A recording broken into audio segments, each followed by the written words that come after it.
Good morning बच्चों हम लोग अपने हिंदी साहित्य में पाठ 15 जीवन नहीं मरा करता है कविता का अध्ययन कर रहे थे। यह कविता गोपाल दास नीरज द्वारा रचित है। प्रस्तुत कविता में हमारे निराशावादी मन को आशा दी गई, आशा का संदेश दिया गया है कि व्यक्ति को निराश एवं व्याकुल नहीं होना चाहिए किसी भी मुसीबत पे आने पर, बल्कि हमको आशावादी होकर के हिम्मत आगे बढ़ाना चाहिए और अपनी मंजिल पर पहुंचना चाहिए। हमको मतलब आशावादी निराश मन को आशावादी होने का संदेश दिया है प्रस्तुत कविता को। पिछली क्लास में हम लोगों ने कविता की कुछ पंक्तियों को पढ़ा था, मैंने भावार्थ आप लोगों को समझाया था। आज हम लोग उसके आगे का पढ़ेंगे। बच्चों, पाठ का संदर्भ यही होगा कि संदर्भ सेम रहता है और प्रसंग बदल जाता है पंक्तियों के माध्यम से। और अगर यहाँ पर संदर्भ लिखना होगा तो हम लिखेंगे प्रस्तुत पद्यांश हमारी पाठ्य पुस्तक पल्लव भाग 2 के पाठ 15 जीवन नहीं मरा करता है पाठ से लिया गया है। प्रस्तुत पाठ के रचयिता गोपाल दास नीरज जी हैं। फिर संदर्भ कंप्लीट हो गया। फिर प्रसंग में लिखेंगे प्रस्तुत पंक्तियों में कवि ने निराश मन को आशा का संदेश दिया है। आशावादी निराश एवं व्याकुल मन को आशावादी बनने का संदेश दिया है कि व्यक्ति को निराश नहीं होना चाहिए। तो बच्चों, आप अपनी बुक में देखेंगे पेज नंबर 111 पेज नंबर पे मैं पढ़ा रही हूँ। जीवन नहीं मरा करता है। देखिए, गीली उम्र बनाने वालों डूबे बिना नहाए।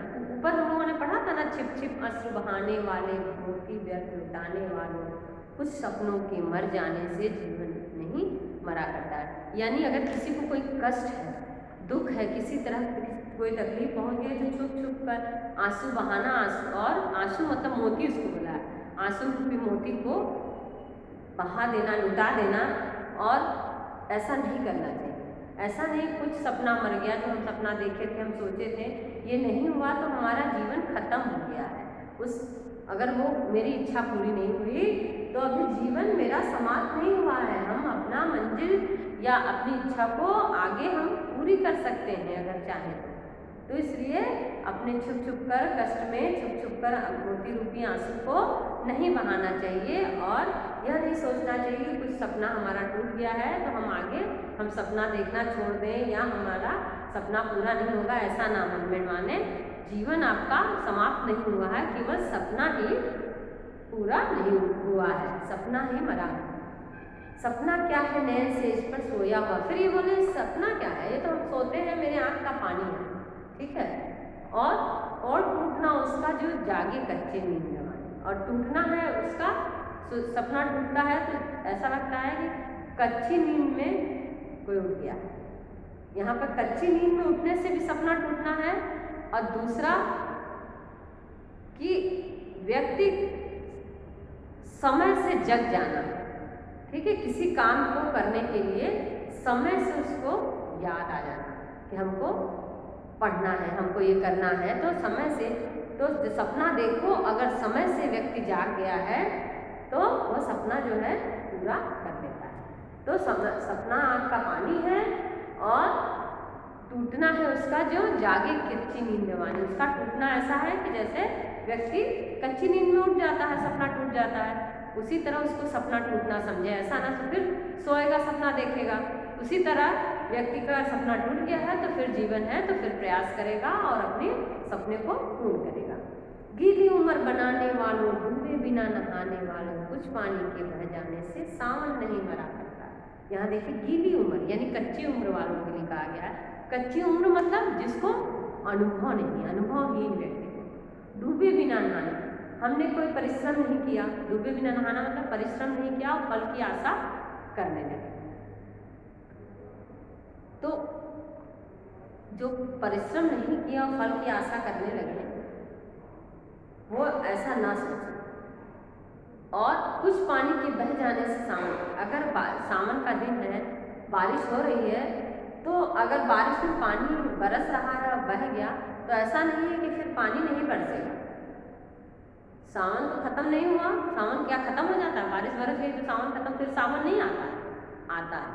तो उसी तरह जो हमारे गीली उम्र बनाने वाले, डूबे बिना नहाने वाले, जो बिना मेहनत के ही फल की इच्छा करते हो, उन लोगों के लिए कहा गया है कि ऐसा मत सोचिए, आप मेहनत करेंगे तो आपको सफलता मिलेगी, और अगर आपकी कोई इच्छाएं पूरी नहीं हुई हैं तो ऐसा नहीं है कि अगर बारिश हो गई तो फिर दोबारा सावन नहीं आएगा, ऐसा नहीं है।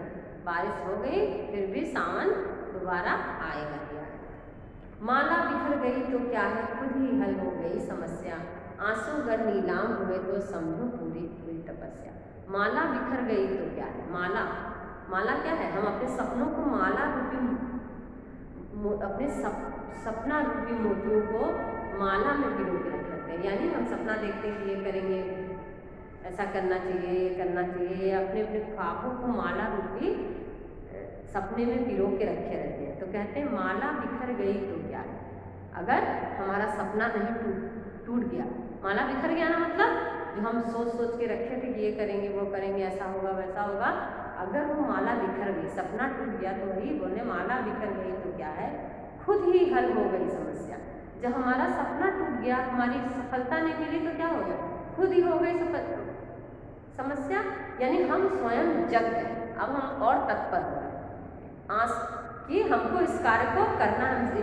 इस बार अगर हम पढ़े सफल नहीं हुए तो अगली बार हमको और मेहनत करना है। अगर हम सोचे कि हम प्रथम आएंगे, क्लास में फर्स्ट आएंगे, हमने मेहनत किया लेकिन हम फर्स्ट नहीं आए, तो अगली क्लास में हम जाएंगे तो हम उससे भी ज़्यादा मेहनत करेंगे और फर्स्ट आके दिखाएंगे। तो वही कहें, माला बिखर गई तो क्या है, खुद ही हल हो गई समस्या। व्यक्ति अपने आप को मेहनत करने लगेगा कि इतना करने में नहीं हुआ तो और हमको मेहनत करना। आंसू गर नीलाम हुए तो समझो पूरी, अगर उसके लिए आंसू बह गया, अंदर से आंतरिक तकलीफ हुआ व्यक्ति को, तो समझ लो कि पूरी हुई तपस्या। यानी जो हमारा हमने सोचा है, हमने सपना देखा है, अगर वो पूरा ना होने पे अगर मेरे आंसू बह गए, तो समझ लो कि वो मेरा काम पूरा हो गया। आंसू बह गए यानी अब अगले टाइम हम इसको और लगन से, मेहनत से, अच्छे से, मन से काम करेंगे और उसमें हमें सफलता प्राप्त होगी। क्लियर हुआ? रूठे दिवस मनाने वालों, फटी कमीज सिलाने वालों, कुछ दियों के बुझ जाने से आंगन में। रूठे दिवस मनाने वाला यानी बुरा दिन, जो लोग गरीब हैं, दुखी हैं, उन लोगों के लिए कहा है कि जो लोग गरीब दुखी लोग हैं, वो लोग दुख से रो रहे हैं, परेशान हैं कि मेरे पास एक कुछ नहीं है, पहनने के लिए नहीं है, खाने के लिए नहीं है। फटी कमीज सिलाना है, फटी कमीज सिलवा के पहनते हैं, गरीब हैं, खाने के लिए नहीं है, पहनने के लिए नहीं है। उनसे एक है ना, उनको ये सिखा रहा है कवि, कह रहे हैं कि कुछ दियों के बुझ जाने से आंगन नहीं मरा करता है। यानी अगर आपके पास इस समय नहीं है, कपड़े नहीं है, खाने के लिए नहीं है, तो ये मत सोचिए कि आप निराश अपने मन को मत करिए। ऐसा नहीं है कि कुछ दियों के बुझ जाने से आंगन नहीं, ऐसा नहीं है कि कुछ दिया बुझ गए तो आंगन अंधेरा हो गया, फिर अंधेरा उजाला नहीं होगा, ऐसा नहीं है। तो आप गरीब हैं, खाने के लिए नहीं है, पहनने के लिए नहीं है, तो आप निराश नहीं होइए और जीवन में परिश्रम करिए और अपने इच्छाओं को पूरी कीजिए और उससे संतुष्ट होइए। खोता कुछ भी नहीं यहाँ पर, केवल जिल्द बदलती पोती, जैसे रात रात चांदनी पहने सुबह होती। कह रहे हैं कि खोता यहाँ पर कुछ नहीं है, केवल जिल्द बदलती पोती। जैसे कवर किताब का बदल जाए, वैसे ही व्यक्ति जो है बस बदलता है। जैसे रात उतार चांदनी पहने धूप, जैसे रात के बाद सुबह आता है, उसी तरह व्यक्ति वही रहता है, ऊपर से केवल उसमें क्या होता है, जिल्द बदलना यानी परिवर्तन होता है। वस्त्र बदल कर आने वालों, चाल बदल कर जाने वालों, चंद खिलौनों के खोने से बचपन नहीं मरा करता। वस्त्र बदल कर आने वालों, चाल बदल कर जाने वालों। जो वस्त्र बदल कर अंदर से कुछ और रहते हैं, बाहर उनका कोई रूप और रहता है, उन लोगों से कहता है कि वस्त्र बदल कर आने वाले, चाल बदल कर जाने वालों, चंद खिलौनों के खोने से बचपन नहीं। अगर कुछ खिलौने टूट जाएंगे तो ऐसा नहीं कि बचपन मर जाए। बच्चों के खिलौने खेलते हैं, कितने खिलौने टूटते हैं, नए आते हैं। तो ऐसा नहीं है कि कुछ खिलौना टूट गया तो बच्चा बिन खिलौने के रह गया। खिलौने टूट जाने के बाद भी जो है नए खिलौने आएंगे और बच्चा उससे खेलेगा। तो चंद खिलौनों से क्या है, उस बच्चा जो है टूटने से ऐसा नहीं कि नहीं। कितनी बार घगरियाँ फूटी, शिकन आई पनघट पर, कितनी बार किश्तियाँ डूबी, चहल पहल वैसी है। किश्तियाँ मतलब छोटी छोटी नाव। कितनी बार घगरियाँ, कितनी बार पनघट पर लोग पानी भरने जाते हैं तो क्या होता है, घगरी फूट जाती है। पत्थर होता है वहाँ पर, वहाँ घगरी रखें, मिट्टी का बर्तन जो पानी के लिए है, तो घगरी रखने से फूट गई। शिकन ना आई पनघट पर, लेकिन पनघट पर जरा भी हुआ कि लोग कह दिए हम पानी अब नहीं भरेंगे, ऐसा कहते हैं नहीं कहते। फिर भी लोग दूसरी घगरी लेकर पानी भरने के लिए जाते हैं। कितनी बार किश्तियाँ डूबी, चहल पहल वैसी है। और कितनी बार लोग बोट में बैठे, नाव पे बैठे, कितनी बार नावें नदी में डूबी हैं, लेकिन ऐसा नहीं है कि चहल पहल तट पे नहीं रहती। फिर कोई नाव पे नहीं बैठता, बोटिंग करने नहीं जाता, ऐसा नहीं है। तो क्योंकि वो अगर नाव डूब भी गई तो लोग सोचते हैं फिर बैठेंगे, लोग वहाँ जाते ही हैं। ये हमको सीख दे रहा है, कभी हमको बता रहे हैं कि ऐसा नहीं है कि आदमी हिम्मत हार जाना चाहिए। तम की उम्र बढ़ाने वालों, लौ की आयु घटाने वालों, लाख करे पतझड़ कोशिश पर होने।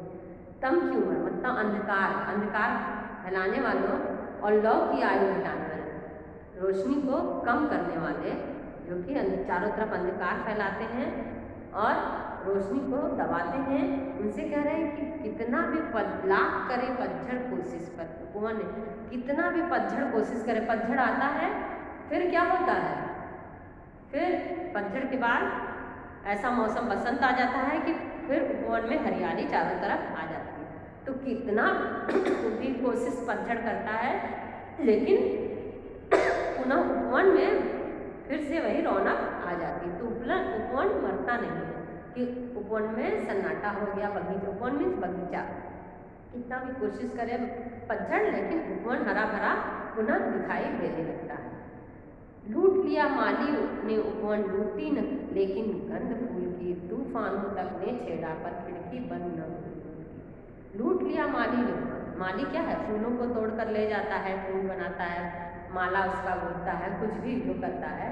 तो ऐसा नहीं है कि लूट लिया माली ने, माली तो फूल को लूट लिया, फूल तोड़ लिया, लूटी न लेकिन गंध फूल की। ऐसा नहीं है कि वहाँ का